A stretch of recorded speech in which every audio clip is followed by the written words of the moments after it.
Kapayapaan ng Panginoong Hesukristo ay sumainyong lahat. Magandang araw sa inyong lahat, saan mang sulok ng mundo kayo naroroon sa sandaling ito. Ang babasahing mabuting balita sa araw na ito ay pinamagatan kong ipinakita ng Diyos ang pag-ibig niya sa atin sa pamamagitan ng kamatayan ni Jesus sa krus. Pagbasa sa banal na ebanghelyo ayon kay Apostol Juan, 19 na kabanata. Pagkatapos ay kinuha ni Pilato si Jesus at ipinahagupit siya. Ang mga kawal ay gumawa ng isang korona mula sa matinik na mga sanga at inilagay ito sa kanyang ulo. Pagkatapos ay isinuot nila sa kanya ang isang balabal na kulay ube at lumapit sa kanya at nagsasabi, "Mabuhay ang hari ng mga Hudyo!" At tumayo sila at sinampal siya. Si Pilato ay muling lumabas at sinabi sa karamihan, "Tingnan ninyo, ilalabas ko siya dito sa inyo upang ipaalam sa inyo na wala akong mahanap na anumang dahilan para hatulan siya." Kaya lumabas si Jesus, nakasuot ng koronang tinik at damit na kulay ube. Sinabi sa kanila ni Pilato, "Tingnan ninyo, narito ang lalaki." Nang makita siya ng mga punong saserdote at ng mga bantay sa templo, sumigaw sila, "Ipako siya sa krus! Ipako siya sa krus!" Sinabi sa kanila ni Pilato, "Kunin ninyo siya kung gayon at ipako siya sa krus. Wala akong nakitang dahilan para hatulan siya." Sumagot ang karamihan, "Mayroon tayong batas na nagsasabing dapat siya ay mamatay sapagkat siya ay nag-aangkin na siya ang anak ng Diyos." Nang marinig ito ni Pilato, lalo siyang natakot. Bumalik siya sa palasyo at tinanong si Jesus, "Saan ka nang galing?" Ngunit hindi sumagot si Jesus. Sinabi sa kanya ni Pilato, "Ayaw mo akong kausapin? Tandaan mo, may awtoridad akong palayain ka o kaya'y ipako ka sa krus." Sumagot si Jesus, "May awtoridad ka sa akin dahil ibinigay ito sa iyo ng Diyos. Kaya't ang taong nagbigay sa akin sa iyo ay nagkasala ng mas malalang kasalanan." Nang marinig ito ni Pilato, sinubukan niyang humanap ng paraan para mapalaya si Jesus. Ngunit ang karamihan ay sumigaw pabalik, "Kapag pinalaya mo siya, nangangahulugan iyon na hindi ka kaibigan ng emperador. Ang sino mang nag-aangking hari ay rebelde laban sa emperador." Nang marinig ni Pilato ang mga salitang ito, dinala niya si Jesus sa labas at naupo sa upuan ng hukom, sa lugar na tinatawag na ang Latag na Bato. Sa Hebreo ang pangalan ay Gabata. Noon ay halos tanghali ng araw bago ang Pasko. Sinabi ni Pilato sa mga tao, "Narito ang inyong hari." Sigaw nila pabalik, "Patayin siya! Patayin siya! Ipako siya sa krus!" Tinanong sila ni Pilato, "Gusto ba ninyong ipako ko sa krus ang inyong hari?" Sumagot ang punong saserdote, "Ang tanging hari na mayroon tayo ay ang emperador." Si Jesus ay ipinako sa krus. Pagkatapos ay ibinigay ni Pilato si Jesus sa kanila upang ipako sa krus. Kaya pinangisiwaan nila si Jesus. Siya ay lumabas, dala ang kanyang krus at pumunta saang lugar ng bungo gaya ng tawag dito. Sa Hebreo, Ito ay tinatawag na Golgota.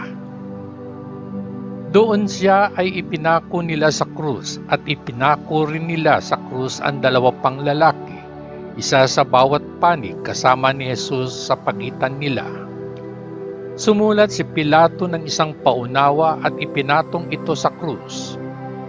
Jesus ng Nazaret, ang hari ng mga Hudyo, ang isinulat niya. Maraming tao ang nakabasa nito dahil ang lugar kung saan ipinako si Jesus ay hindi kalayuan sa lungsod. Ang paunawa ay nakasulat sa Hebreo, Latin at Greko. Sinabi ng mga punong saserdote kay Pilato, "Huwag mong isulat ang hari ng mga Hudyo, kundi sinabi ng taong ito, ako ang hari ng mga Hudyo." Sumagot si Pilato, "Ang isinulat ko ay mananatiling nakasulat." Matapos maipako ng mga kawal si Jesus, kinuha nila ang kanyang mga damit at hinati ito sa 4 na bahagi, isang bahagi para sa bawat kawal. Kinuha rin nila ang balabal na gawa sa isang piraso ng tela na walang tahi.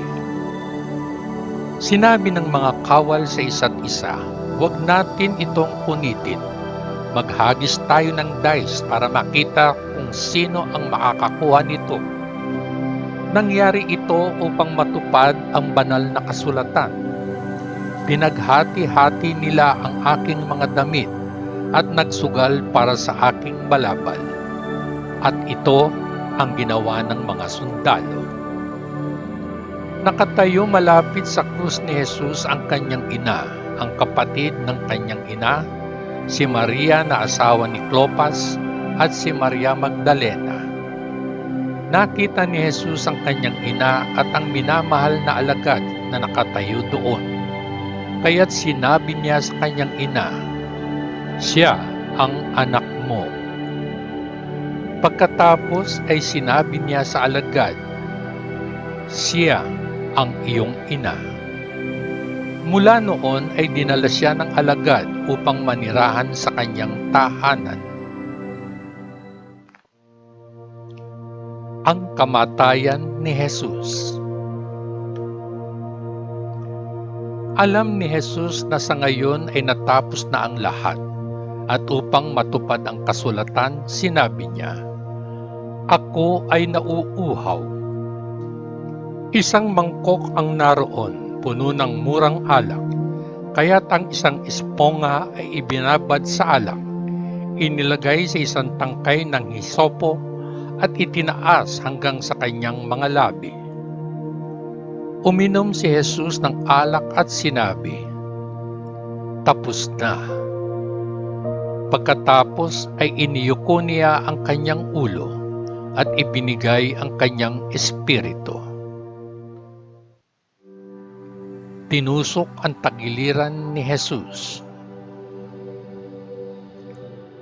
Pagkatapos, hiniling ng mga awtoridad ng mga Hudyo kay Pilato na payagan silang baliin ang mga binti ng mga lalaking ipinako sa krus at ibaba ang mga katawan mula sa mga krus.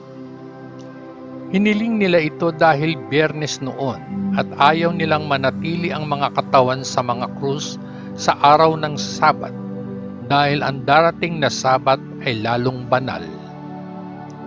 Kaya't pumunta ang mga kawal at binali ang mga binti ng unang lalaki at pagkatapos ng isa pang lalaking ipinako sa krus kasama ni Jesus. Ngunit pagdating nila kay Jesus, nakita nilang patay na siya, kaya hindi nila binali ang kanyang mga binti. Ang isa sa mga kawal gayunpaman ay itinusok ang kanyang sibat sa tagiliran ni Jesus at kaagad bumuhos ang dugo at tubig. Ang nakakita nito ay nagsabi tungkol dito upang kayo rin ay maniwala. Totoo ang sinabi niya at alam niyang nagsasabi siya ng totoo. Ginawa ito upang matupad ang banal na kasulatan. Walang isa man sa kanyang mga buto ang mababali. At may isa pang kasulatan na nagsasabing, ang mga tao ay titingin sa kanya na kanilang tinusok. Ang paglilibing kay Jesus. Pagkatapos nito, si Jose na mula sa bayan ng Arimatea ay hiniling kay Pilato kung maari niyang kunin ang bangkay ni Jesus. Si Jose ay isang tagasunod ni Jesus, ngunit sa lihim dahil siya ay natatakot sa mga awtoridad ng mga Hudyo. Sinabi sa kanya ni Pilato na maaari niyang makuha ang bangkay, kaya pumunta si Jose at kinuha ito. Si Nicodemos na noong una ay pumunta upang makita si Jesus sa gabi, ay sumama kay Jose na may dalang mga 100 libra ng mga pampalasa, isang pinaghalong mira at aloe. Kinuha ng 2 lalaki ang katawan ni Jesus at binalot ito ng mga telang lino na may mga pabango ayon sa kaugalian ng mga Hudyo sa paghahanda ng isang bangkay para sa libing. May isang halamanan sa lugar kung saan si Jesus ay pinatay, at doon ay may isang bagong libingan kung saan walang sinuman ang nakalibing. Dahil ito ang araw bago ang Sabat at dahil malapit ang libingan, inilagay nila ang bangkay ni Jesus doon. Ang mabuting balita ng ating Panginoon. Salamat sa Diyos Ama sa langit. Sa ngalan ng Panginoong Hesukristo na ating manunubos. Amen. Amen. Amen. Peace.